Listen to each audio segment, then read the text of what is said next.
Hey everyone. So today I have a few reports that were sent to me by the community. The first one talks about more US citizens seeking citizenship north of the border.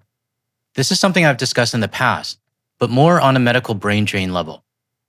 I also have another report about a Point Roberts business that decided to pack up and move to Canada. It sounds like a long trek, but in reality, I think it's only a few kilometers that they're moving. And lastly, a video that shows that the US government is watching you a lot more than you think. So this might be something that our US viewers want to keep an eye on. Today's backdrop comes from Gord, who sent in this photo of a pond in Muskoka, Ontario. He mentioned that this pond is his dog's playground. Dog's name is also Monkey. So thanks for sending this in, Gord. Monkey looks like he has a great playground. All right, let's get started. CTV's Heather Wright caught up with one woman trying to become a Canadian. Heather. Well, Marcia, we spoke with a couple of Americans, both with different reasons for wanting their Canadian citizenship, but both have an affinity to Canada and wanted to make it official. Shani Muldoon has always felt Canadian, despite not actually having Canadian citizenship. I have always felt this affinity for Canada. Her grandfather was born in British Columbia, but her father never got his citizenship, and so she never qualified to get hers until now. When this new bill was proposed, I already had all my documents ready. Now, I know this is going to be a debatable topic, and it even has come up in the comments on my interviews with US citizens. Should US citizens flee their country, or should they stay and fight the regime? My answer? Everyone has their own reasons, and their own risks that they have to deal with if they decide to stay in the country. And I respect both decisions that US citizens make on this. We have to remember that some may be fleeing the country because they are a bigger target due to their skin color, religion, or many other reasons. Others may be leaving because they just want to get away from it all. Maybe it's because of their family or the region that they live in. We don't know. But the big question is, should Canada accept them? My take on this? I would say yes. As long as anyone wanting to migrate and become a Canadian accepts that Canadian has its own ways, and it is vastly different from the United States or any other country that they're coming from. Let me know in the comments if you agree or disagree. The new bill is the so-called Lost Canadians legislation, which passed the House of Commons last week. It means citizenship can be passed down to people born or adopted abroad beyond the first generation. It comes after a 2009 law limiting how citizenship was passed down was deemed unconstitutional by Ontario's Superior Court. Given the current state of the United States administration, I think it's important to kind of have that in the back pocket. Caitlin Murphy is a midwife in upstate New York whose maternal great-grandparents were Canadian. She received her Canadian citizenship earlier this year under interim changes made while the legislation was working its way through Parliament. Now, I will admit, I really don't know much about this topic or the new legislation. I'm a fourth-generation Canadian, and this is something I've never had to worry about. But I have to put myself in her shoes and try to understand the reasoning for wanting to leave the US. And I think it's pretty obvious though. She, along with thousands of others, is actively looking for ways to leave the United States, for Canada, and other countries in Europe, finding any path possible for a way out. And for me, as a fourth-generation Canadian, I'm truly thankful I was born in Vancouver. And plans to move to Canada in the next 2 years. Over the past however many years, it's just kind of been reaffirmed to me, like this is not the place that is supportive of our beliefs. Immigration consultants have seen a surge in interest in Canadian citizenship, but caution, it's not a rubber stamp. It's not sort of a free-for-all type of an application, but I think it's still worth attempting for many people who see that they have either parent, grandparent, great-grandparent who may have been born in Canada. Experts say given the interest in Canadian citizenship, lengthy waits are to be expected as all of these applications are processed. So just like the increase in applications from the medical professionals wanting to leave the US for Canada, those looking for Canadian citizenship through parents or grandparents are also on the rise. I really wanted to emphasize something for those who are already Canadians, who already hold the Canadian passport, how fortunate we are to have it. When I was growing up, I actually wanted to live and work in the United States. But as I started noticing the stark differences between our countries, probably around the mid-2000s, I think, my appreciation for Canada really started to grow. That appreciation grew even more during my first stint living abroad for a few years.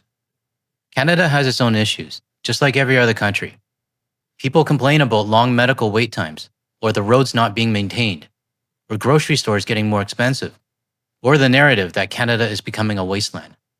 Well, I've lived in a country where medical care is a luxury, not something you're entitled to, and I've seen people choose death over paying a medical procedure. And roads? There's only roads in the major cities. Everywhere else is dirt. And there's also no proper grocery stores, just roadside stalls. And where basic things like Canadians take for granted, like electricity, or being able to drink water straight from the tap, this is something that's not guaranteed globally. And trust me, by habit, when I first moved away during my first stint, I drank tap water without thinking, and I was sick for 3 days. So what I'm trying to say is, those of us already holding a Canadian passport should not take it for granted. Because even citizens from the self-proclaimed greatest country in the world are now trying to find ways to come into our country. Let me know your thoughts on this topic. I might actually create a video on its own about this. Now moving on to the next topic. Someone else wants to come to Canada, a rubber duck museum. I remember this business from earlier this year. They were part of a report that talked about how Point Roberts, Washington was suffering because of the boycott. And if you're not sure where Point Roberts is, to get there by car from Washington State, you actually have to drive through Canada to reach it. The Rubber Duck Museum depended heavily on the cross-border visitors from Canada, and the article even mentioned the border guards could pretty much tell who was heading to Point Roberts just to visit. But all of that disappeared once the 51st state rhetoric started. And I know there's a grocery store in Point Roberts that is also suffering as well. Back when that report aired, I honestly didn't know how this business was going to survive.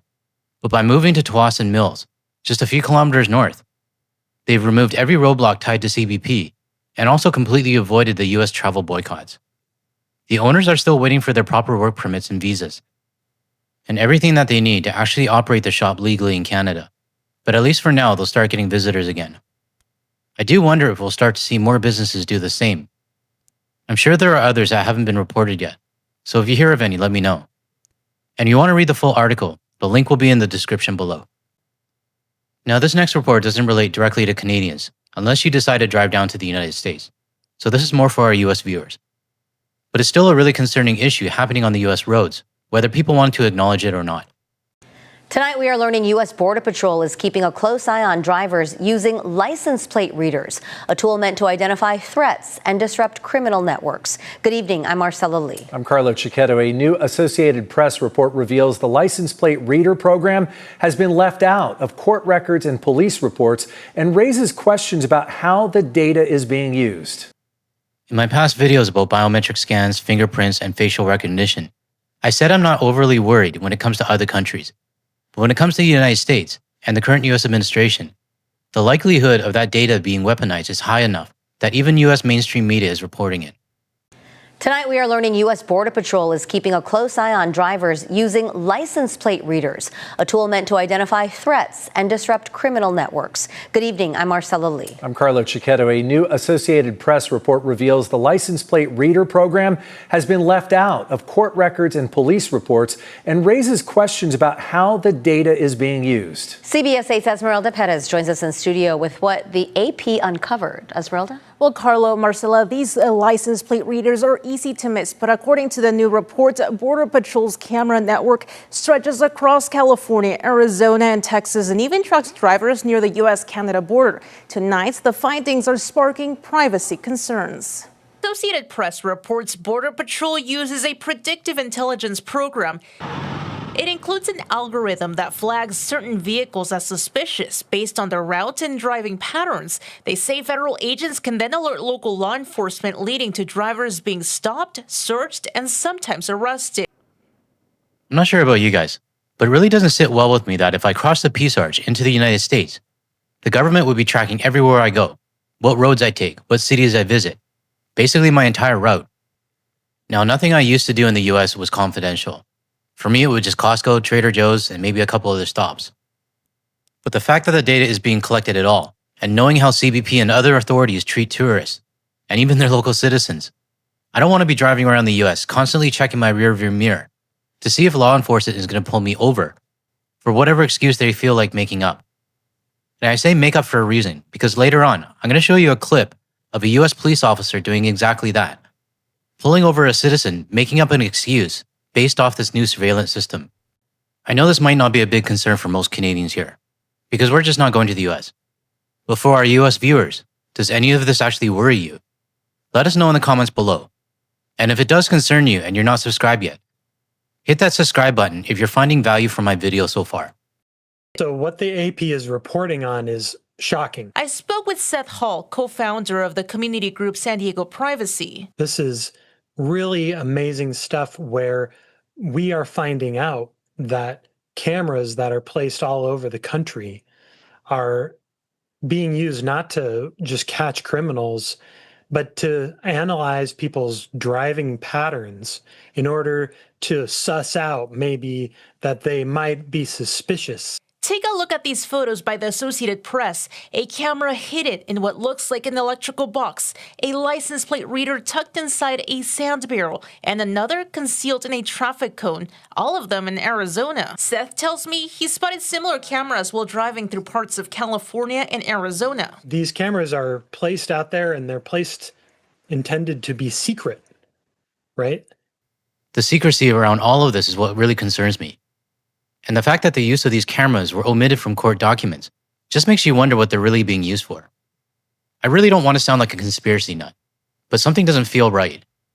And there's a reason for that. They don't want people to know about them, right? And the reason that people should be really concerned about the secret use of these license plate cameras is pretty much the same reason that they should be concerned about the use of them here in San Diego. A Department of Homeland Security spokesperson says CBP relies on a combination of personnel, technology, and infrastructure to detect illicit activity and support lawful trade and travel, which includes the use of license plate readers.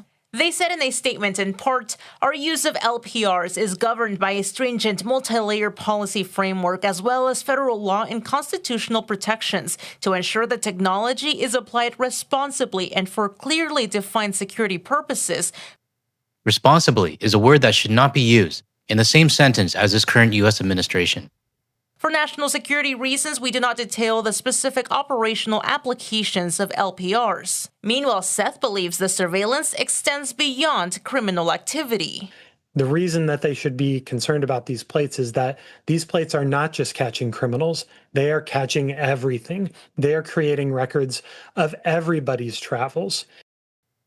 Now I want to show you parts of a video from an Associated Press report. It's body cam footage of a police officer pulling over a U.S. citizen because the surveillance system flagged the car. Watch how the officer completely makes up a story and then waits for a CBP officer to show up. Hey, how you doing, brother? Hey, my name is Joel. I'm with the Bexar County Sheriff's Office. The only reason I'm stopping you is when I was watching over there, you were drifting over that fog line pretty hard. I just want to make sure everything's okay. You got your driver's license on you? It's not going to be a ticket. It's going to be a warning. Hey, I'm going to have you step out and sit in my passenger seat while I do your warning, okay? Thanks a lot, man. The moment he asked me to get out of my vehicle, I knew right away something was fishy about the entire thing. I've been pulled over a few times in my life for speeding tickets, and that was a very unnatural thing to be requested for a warning violation.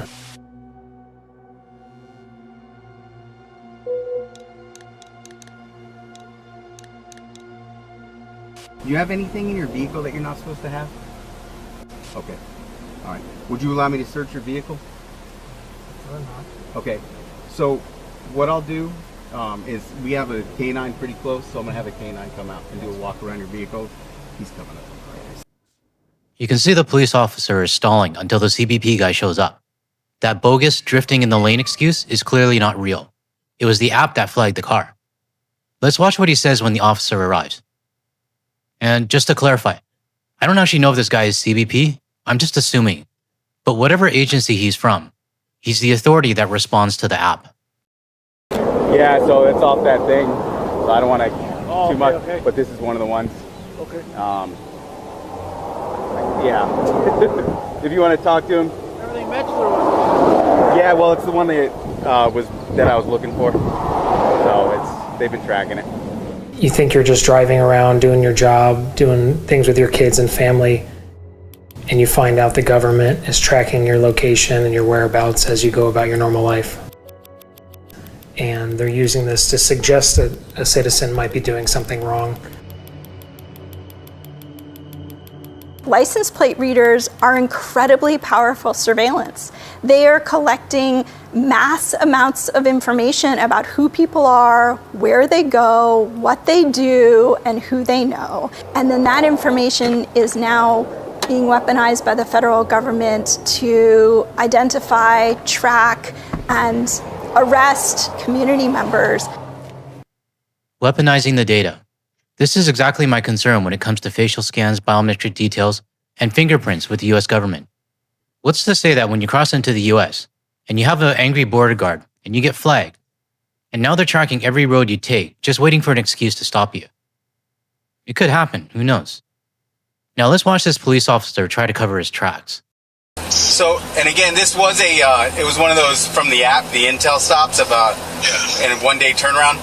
And so what I did to cover my ass in that report, I believe I put, before I said I activated red and blue, I did put in there just in case that ever gets questioned,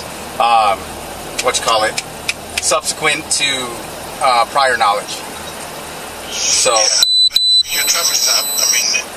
it had PC, but just in case they say, well, he was being targeted or anything, I didn't lie. I didn't not put something in there to show that it was an Intel thing.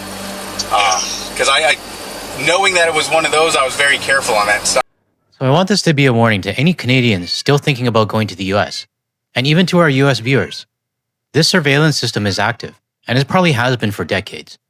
The difference now is that the data is in the hands of a US government that cannot be trusted.